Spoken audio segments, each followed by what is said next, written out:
¿Cuál era el objetivo y cuál ha sido finalmente el resultado de los ataques estadounidenses e israelíes contra las instalaciones nucleares iraníes? ¿En qué medida la cumbre de la OTAN fue el final del llamado, por decirlo así, sueño ucraniano de entrar en la alianza militar? ¿Podrían los socialistas demócratas ser hegemónicos en el Partido Demócrata de Estados Unidos? En una semana en el mundo intentamos responder a estas preguntas con Víctor Mijares. Él es profesor de Ciencia Política y Estudios Globales de la Universidad de los Andes. Está aquí en el estudio de France 24. Contamos, la conocen de sobras, con Catalina Gómez Ángel, corresponsal de France 24 en español, en Irán, y está con nosotros desde Teherán. También contamos con Javier Ruiz, experto en Derecho Penal Internacional y cónsul de la Defensa de la Corte Penal Internacional, y nos acompaña precisamente desde La Haya, desde Países Bajos. Víctor, Catalina, Javier, muchísimas gracias por estar con nosotros en una semana en el mundo. Antes de entrar en el debate en sí, les recuerdo que, si bien ya saben que pueden volver a recuperar este programa y todos los de France 24 en nuestra página web y también en nuestro canal de YouTube, ahora pueden volver a escuchar Una semana en el mundo en formato podcast a través de las principales plataformas de streaming de audio. Son las que ven aquí en sus pantallas. Ahora sí, iniciamos con la mirada puesta en Medio Oriente, porque hace menos de una semana, seguro lo recuerdan, el mundo parecía estar ante el abismo de una nueva guerra global, o al menos de una nueva guerra de Estados Unidos en Medio Oriente. A día de hoy, con la tensión rebajada, la pregunta sigue siendo ¿qué sabemos del estado del programa nuclear iraní tras los ataques estadounidenses e israelíes? Como saben, hay versiones encontradas. Empecemos escuchando la versión del líder supremo de Irán, el ayatolá Ali Jamenei. El presidente de Estados Unidos cometió una exageración inusual al describir lo que sucedió. Quedó claro que necesitaba exagerar. Escuchemos ahora la versión del secretario de Defensa de Estados Unidos, Pete Hegseth. El presidente Trump dirigió la operación militar más compleja y secreta de la historia y fue un éxito rotundo, que resultó en un acuerdo de alto el fuego y el fin de la guerra de los 12 días. Se ha debatido mucho sobre lo que sucedió y lo que no sucedió. Reflexionemos un momento. Gracias a su decisiva acción militar, el presidente Trump creó las condiciones para poner fin a la guerra, diezmando, elijan la palabra, destruyendo la capacidad nuclear de Irán. Choose your word, obliterating, destroying Iran's nuclear. Bien, y en síntesis, esta es la versión del secretario general del Organismo Internacional de la Energía Atómica, Rafael Grossi. Creo que destruido es demasiado, pero ha sufrido un daño enorme. Así que los ataques que comenzaron el 13 de junio resultaron en daños físicos muy significativos en 3 sitios: Natanz, Isfahan y Fordow, donde Irán había concentrado la mayoría de sus actividades relacionadas con el enriquecimiento y la conversión de uranio. Hay otros sitios nucleares en Irán que no han sido atacados. Es cierto que con estas capacidades reducidas será mucho más difícil que Irán continúe al ritmo que tenía. Entonces, Catalina, escuchado esto desde Irán, ¿qué es lo que sabes? ¿Qué es lo que se comenta en Teherán? Bueno, aquí las versiones son igual de contradictorias. Ya pasaron ustedes lo que dijo el líder supremo ayer de la revolución, que obviamente Trump había tenido que exagerar, que esto no era así. Y luego, en una entrevista dada en esos programas nocturnos en la televisión pública iraní, el ministro de Exteriores, Abbas Araghchi, sí reconoció que el programa había tenido retrocesos y estaba dañado, había daños. ¿Qué tantos? Realmente no sabemos. Yo creo que esa es la gran incógnita, y así nos vamos a quedar durante mucho tiempo, porque obviamente Irán intentará dar sus versiones, y hasta que no entren realmente los inspectores de la Organización Internacional de Energía Atómica, que no van a entrar por el momento porque se aprobó esta ley en el Parlamento, por lo menos está en proceso de que ellos ya no entran negociando lo de Organización Internacional de Energía Atómica entre ellos dos, o sea, tanto la de Teherán como la de Viena, sino que ahora tienen que tener un permiso especial del Consejo Superior de Seguridad Nacional. Entonces va a ser muchísimo más complicado. Obviamente aquí hay una gran desconfianza y una gran descontento, por llamarlo así, con esta organización, porque ellos aseguran que esos análisis que ellos consideran contradictorios y vagos y no precisos del secretario de esta organización, el argentino Rafael Grossi, fue uno de los motivos que llevó a estos ataques de Israel.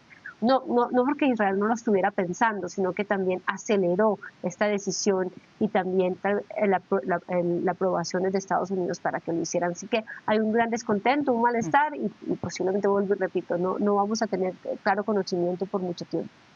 Y precisamente, Catalina, escuchamos a las autoridades iraníes también condenar a la OIEA por no haber precisamente condenado, ¿no?, estos ataques estadounidenses e israelíes contra la infraestructura nuclear.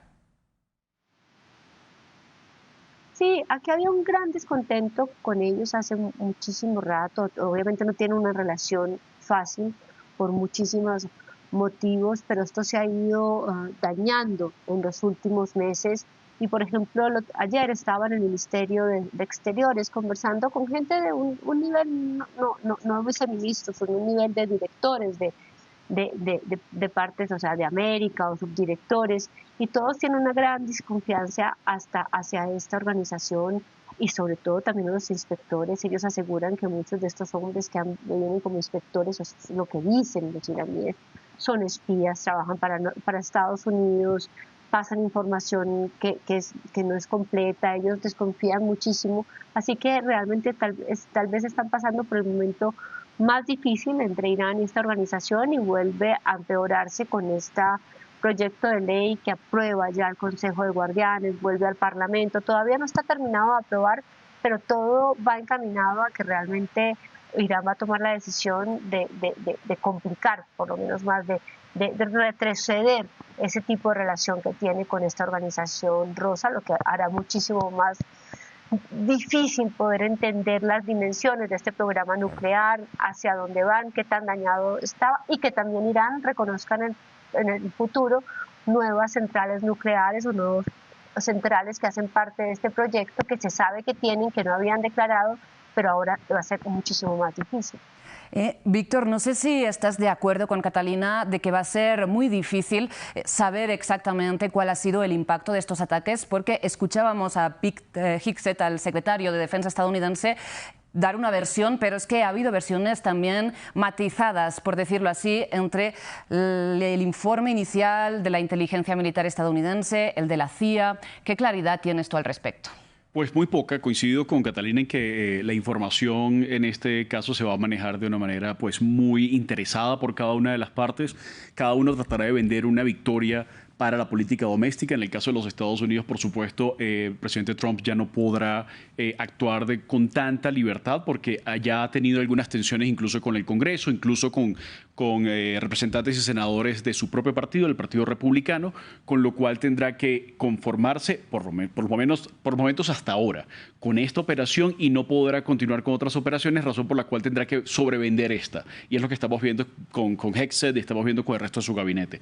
En el caso del líder supremo iraní, ya vimos cuál es la posición, tratar también de mostrar que efectivamente son invulnerables. Sabemos efectivamente que Irán es un país muy resiliente y muy resistente a este tipo de ataques, y por supuesto en el caso de Israel, Netanyahu tratará también de vender esto como un avance importante en tanto se retrasaron, pero tampoco le conviene vender demasiado una victoria a Netanyahu porque necesita siempre mantener la idea de que el programa nuclear, aunque haya sufrido algunas demoras, algunos daños, sigue siendo una amenaza existencial no solamente para Israel sino para el resto de la región. Entonces, en esta guerra de narrativas, pues por supuesto la verdad es difícil de desentrañar y nos tocará conformarnos con esto y tratar de entender entonces hacia futuro cómo se buscan ciertos nuevos equilibrios geopolíticos en la región, que es una región que también ha digamos, experimentado cataclismos y movimientos políticos muy fuertes y conflictos, y ha logrado mantener a la larga cierta estabilidad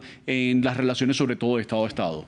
Y señalabas, Víctor, que Donald Trump había enfrentado ciertas tensiones internas, pero por otro lado también ha enfrentado grandes apoyos, ¿no?, a nivel exterior. El de Netanyahu es lógico, pero el mismo Donald Trump publicó de camino a la cumbre de la OTAN en La Haya, y Javier, voy contigo, un mensaje que le había mandado, un mensaje privado que le había mandado el secretario general de la OTAN, Mark Rutte. Lo están viendo en pantalla. Hemos se ha seleccionado solo una frase en relación al tema de Irán, en que Mark Rutte le dice: señor presidente, querido Donald, felicitaciones y gracias por su acción decisiva en Irán. Fue realmente extraordinaria, algo que nadie más se atrevió a hacer. Nos brinda mayor seguridad a todos. Javier, te pregunto a ti cómo entiendes este ataque en el marco del análisis del derecho internacional. ¿Este ataque preventivo es legal y cómo entiendes este apoyo, ¿no?, del secretario general de la OTAN a esta acción? Mira, yo creo que primero que es un ataque, la doctrina de los ataques preventivos participan de los llamados actos jurídicos unilaterales o hechos internacionalmente ilícitos. El ataque a Irán por parte de Estados Unidos y previamente por Israel es un acto de agresión.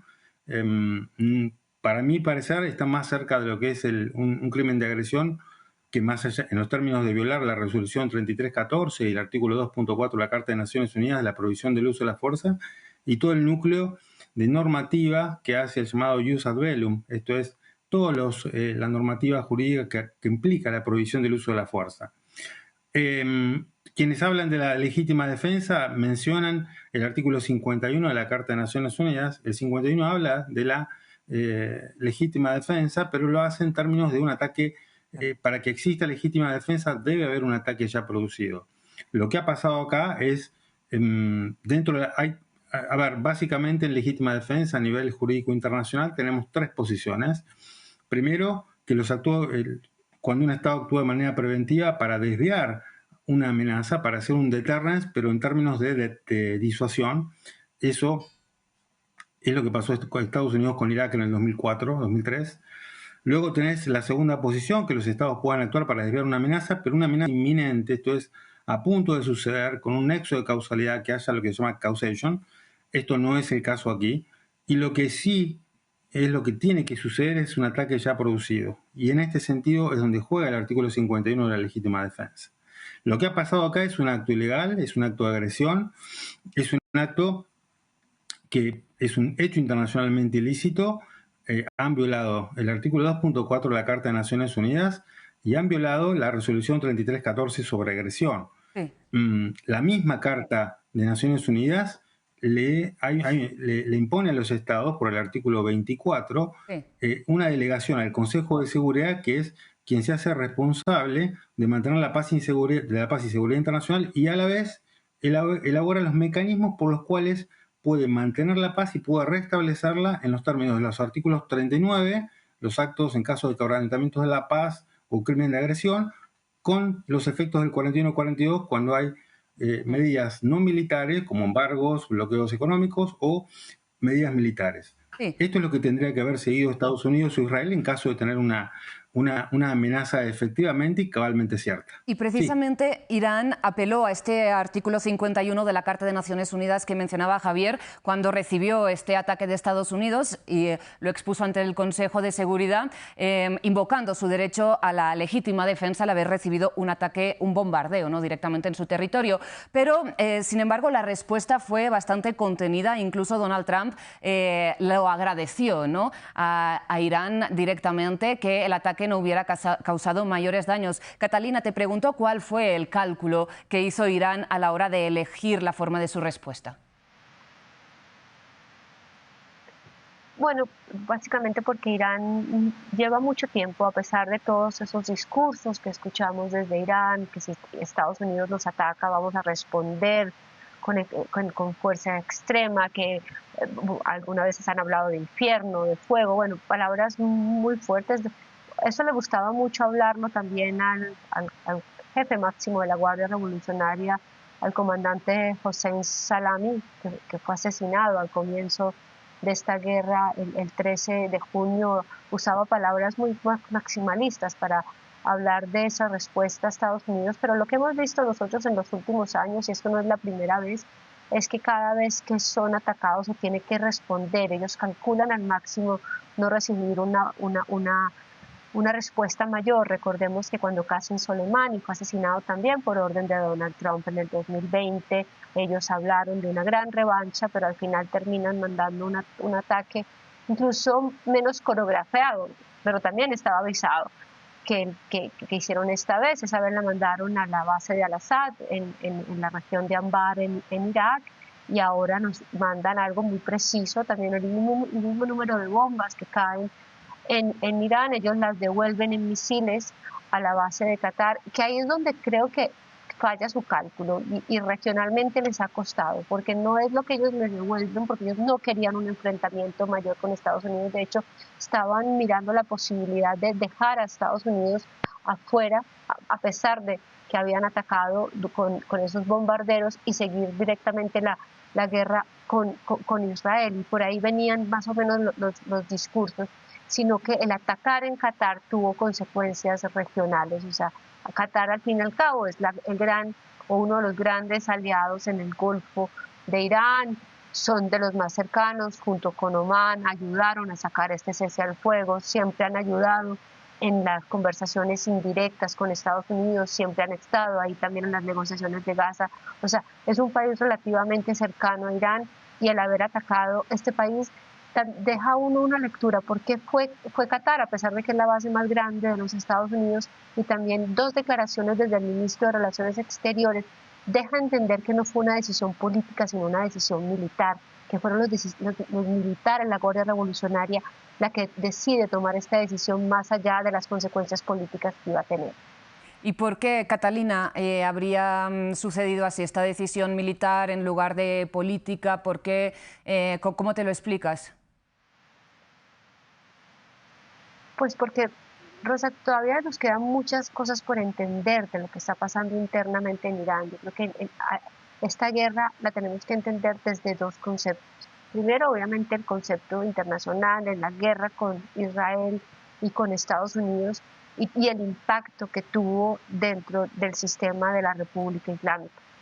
Recordemos que esto no fue una guerra simplemente para acabar con el programa nuclear o con el programa de misiles, es que realmente en los primeros días tuvieron un impacto humano extremadamente grande, atacando a las máximas cabezas militares de Irán, desde el jefe máximo de las Fuerzas Armadas, que era un guardia revolucionario, el jefe de la Guardia Revolucionaria, el general encargado del Departamento Aeroespacial, gente que venía detrás de él, Fatah Andibia, que es la parte económica, pero también estructural y militar. O sea, realmente fue un ataque muy fuerte, y obviamente la Guardia Revolucionaria, que tiene un gran poder tanto político como militar como económico en este país, se sintió absolutamente vulnerable, y son las que toman el control del país en este momento. Realmente son ellos los que tienen, si tú vas a las calles en este momento de Teherán, está lleno de milicianos, está lleno de basillis relacionados con la Guardia Revolucionaria, buscando espías, buscando colaboradores, y son ellos los que toman la decisión en ese momento. Obviamente esta se tiene que tomar en el contexto del Consejo Superior de Seguridad Nacional, pero por las acciones del gobierno, el presidente Pezeshkian llama al otro día inmediatamente al emir de Qatar, y más o menos da a entender que no tuvo que haber pasado así. También lo dicen desde el ministro de Relaciones Exteriores, da a entender que realmente fue una decisión tomada desde el campo militar, que tienen el control del país en este momento, eso sin lugar a dudas. Y el sábado, esto lo estamos grabando un viernes, mañana en la madrugada va a haber un gran entierro en Teherán, donde ellos van a mostrar todo su poder, de todos estos guardias revolucionarios que fueron asesinados. Así que toda esta disputa política que está pasando en Irán, vamos a ver cómo se desarrolla en los próximos días y semanas.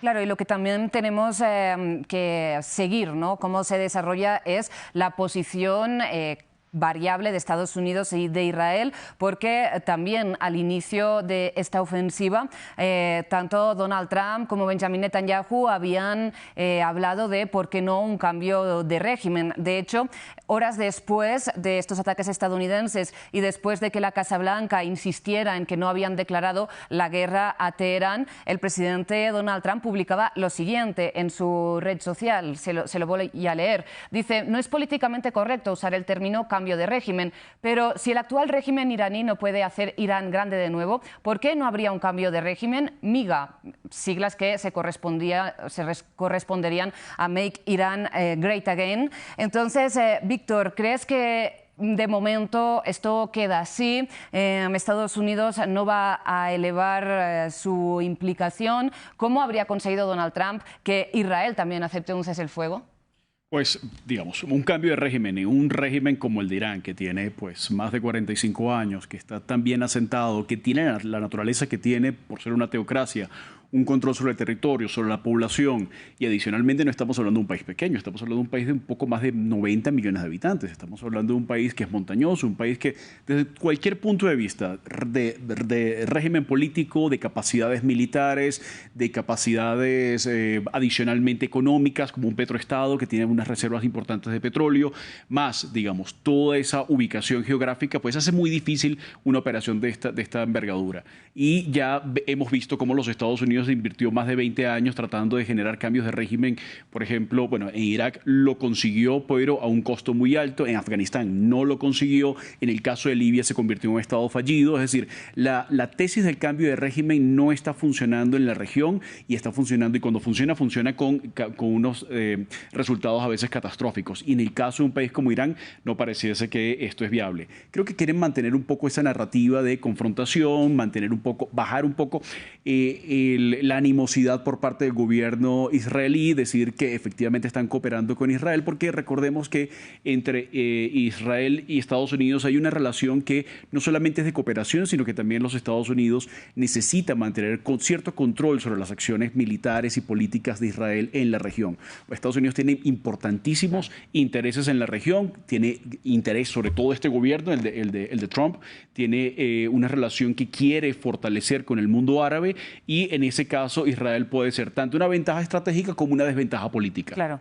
Quiere seguir también con estos acuerdos de Abraham, según señaló Steve Witkoff en las últimas horas. Me comentan, Catalina, que algo ha sucedido en Irán que nos quieres comentar ahora mismo.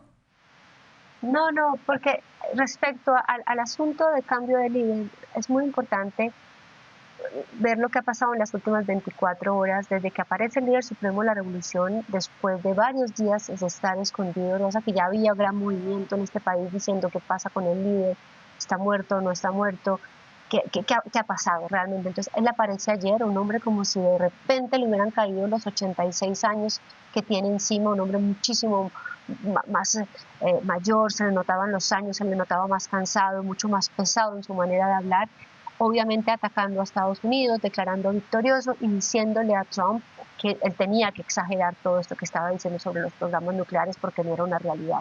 Y Trump hace un poco volvió a salir en su red social y básicamente le dice que él no está muerto, que no lo han asesinado. Totalmente. Porque él dijo que no lo hicieran, sí. Y que hubiera tenido que decirle gracias, presidente Trump, pero no, va mucho más allá y dice: yo estaba planeando todo un proceso para levantar sanciones económicas hacia Irán y ahora esto vuelve y se para. O sea que la tensión vuelve y sube aquí en esta retórica entre Trump y Jamenei, que hace pensar que la situación puede ir peor, porque realmente sí en Teherán hubo un gran miedo de que fueran a asesinar a Jamenei como asesinaron a Nasrallah durante la guerra en el Líbano.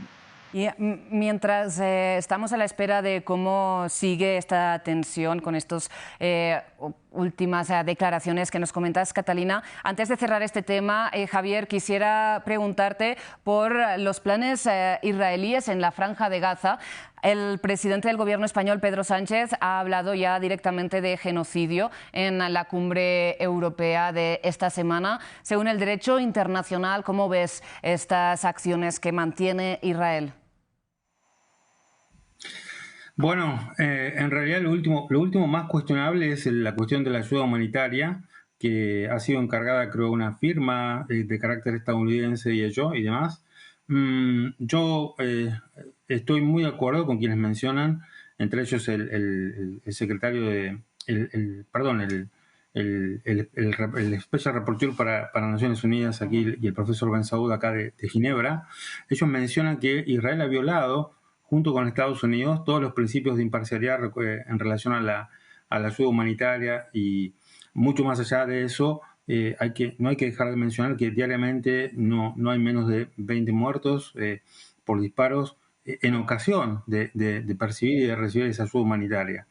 Lo que sí hay que informar es que desde el día de ayer el Consejo Europeo y el Parlamento Europeo están tratando el acuerdo, están evaluando, haciendo evaluaciones acerca del acuerdo de cooperación estratégica entre la Unión Europea e Israel por la cuestión de si Israel ha violado el artículo 2, la cláusula de derechos humanos y demás. De hecho, hay un informe del cual la alta representante de la Unión Europea ha mencionado, un informe respecto de la probable o posible violación de derechos humanos de Israel, una especie de cláusula de derechos humanos para el cual la Unión Europea ya estaría pensando en sanciones. Lo van a tratar en el mes de julio, pero podría estar evaluando sanciones de carácter parcial o total, ¿no? En términos de que nos hemos enterado en el sentido negativo por los periódicos israelíes de esto, pero esa es la realidad. Digamos, la situación es grave y sí. No, y es llamativo que por un lado se estudie si Israel está violando los derechos humanos, en otra cumbre si está incumpliendo la prevención del genocidio y en otra tribunal, si ha cometido Netanyahu y Yoav Gallant crímenes de guerra, ¿no? Quisiera ir cerrando este tema y pasar a hablar rápidamente de la cumbre de la OTAN que ha tenido lugar precisamente en La Haya, también en Países Bajos, y que ha escenificado un poco a medida, ¿no?, y a demandas de Donald Trump su visión de esta alianza militar. Han sido 5 puntos en la declaración conjunta y uno de ellos es simplemente que se dan cita el próximo año nuevamente. Veamos un repaso de esta declaración conjunta. Reafirmamos nuestro férreo compromiso con la defensa colectiva consagrado en el artículo 5 del Tratado de Washington. Un ataque contra uno es un ataque contra todos. Frente a la amenaza a largo plazo que plantea Rusia a la seguridad euroatlántica y la persistente amenaza del terrorismo, los aliados se comprometen a invertir el 5% de su PIB anualmente en requisitos básicos de defensa, así como en gastos relacionados con la defensa y la seguridad para 2035. La trayectoria y el equilibrio del gasto bajo este plan se revisarán en 2029. Los aliados reafirman sus compromisos duraderos de brindar apoyo a Ucrania, cuya seguridad contribuye a la nuestra. Trabajaremos para eliminar las barreras comerciales de defensa entre los aliados. Esperamos nuestra próxima reunión en Turquía en 2026. Han visto esta breve mención al compromiso con Ucrania, pero es que el abismo es enorme, ¿no?, respecto a la declaración conjunta de la cumbre del año pasado en Washington, cuando en la declaración conjunta, que tenía 38 puntos, había 61 menciones a Ucrania y una tan explícita como esta. Veamos. Apoyamos plenamente el derecho de Ucrania a elegir sus propias medidas de seguridad y a decidir su futuro, libre de injerencias externas. El futuro de Ucrania está en la OTAN. Bien, rápidamente, porque nos hemos comido el tiempo con el otro tema, pero Catalina, para terminar contigo, que también cubres la guerra de Ucrania para France 24, ¿crees que esto es el final de las aspiraciones ya puestas negro sobre blanco de Ucrania a entrar en la OTAN, esta cumbre de La Haya? No me gusta ser pesimista ni dar todo por sentado, porque en estos momentos cualquier cosa puede pasar, ¿no? Pero sí está Ucrania en el peor momento, en el momento que se está sintiendo más solo, no solamente por el lado de Estados Unidos, sino también siento que esa presión que viene de Europa también ha disminuido por muchos motivos, especialmente por cuestiones políticas internas de cada uno de los países y también porque cada uno de ellos tiene que manejar su relación con Donald Trump. Así que claro, Ucrania está pasando por uno de los momentos más difíciles y esto se ve reflejado en la OTAN. Precisamente por eso que comenta Catalina, ¿no?, de que cada país y la Unión Europea como bloque tiene que gestionar y hacer equilibrios en su relación con Donald Trump. ¿Cómo ves este compromiso con elevar al 5% del PIB el presupuesto de defensa al que se han comprometido sin demasiada reticencia la mayoría de países de la OTAN? ¿Crees que es un poco huida hacia adelante o es un compromiso que efectivamente se puede hacer realidad?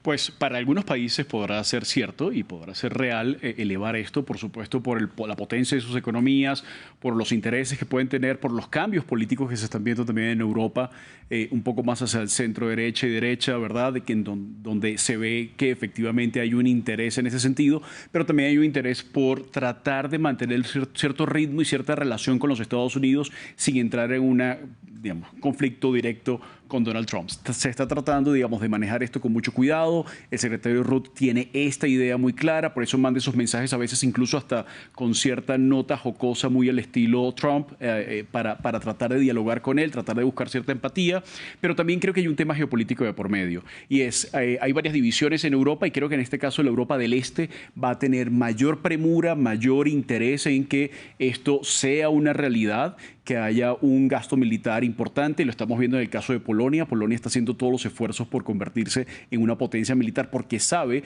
que esto no es solamente un tema de política doméstica, sino un tema también de la defensa y la propia supervivencia de lo que ellos consideran que es pues la continuidad histórica de su país, que tiene una historia muy compleja en su relación con Rusia. Y en la medida que nos vamos alejando de las fronteras con Rusia, vemos posiciones un poco más tibias, un poco más frías, hasta llegar a España, en donde vemos, por supuesto, una posición en donde prima mucho más los asuntos domésticos de estabilidad política, de coaliciones de partido, que los temas geopolíticos. Entonces creo que aquí hay ciertos elementos donde podemos tener una coordenada más ideológica y otra coordenada mucho más geográfica y tendríamos que ver cómo se ubican los países y los gobiernos en ese doble eje.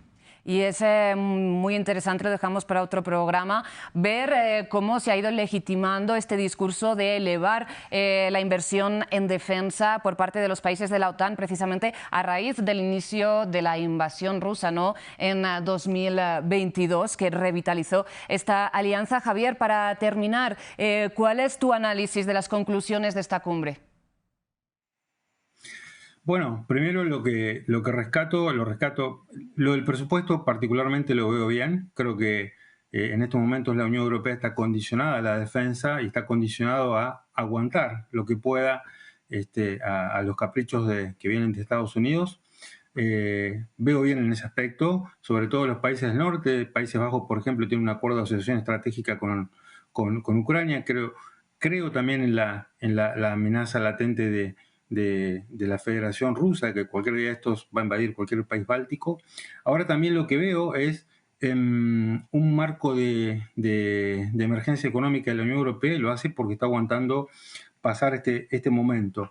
Ahora bien, lo más negativo de la cumbre de la OTAN fue no haber sancionado a Rusia, no haber mencionado expresamente el crimen de agresión de la Federación Rusa a Ucrania y a un país de la Unión Europea, cuando la Unión Europea el día anterior había impuesto un paquete de 17 sanciones a la Federación Rusa. Entonces, la diplomacia de Marco Rubio y compañía evidentemente no están en otro planeta o no se ponen en el lugar de la Unión Europea, ¿no? En ese sentido. Pero veo la actuación de Rutte, me parece, el secretario de la OTAN, si bien no me parece lo más sensato, él quería sacar adelante como sea el presupuesto, la elevación del PIB de cada uno de los países. Así que, pero lo que más me llamó la atención es que no sancionaron a la Federación Rusa el mismo día que por la tarde se crea el Tribunal Especial para la Agresión contra Ucrania en Estrasburgo, ¿no?, en el marco del Consejo Europeo. Y Javier, lamentablemente nos quedamos totalmente sin tiempo, pero por favor, cuéntenos en 2 palabras para qué servirá este tribunal.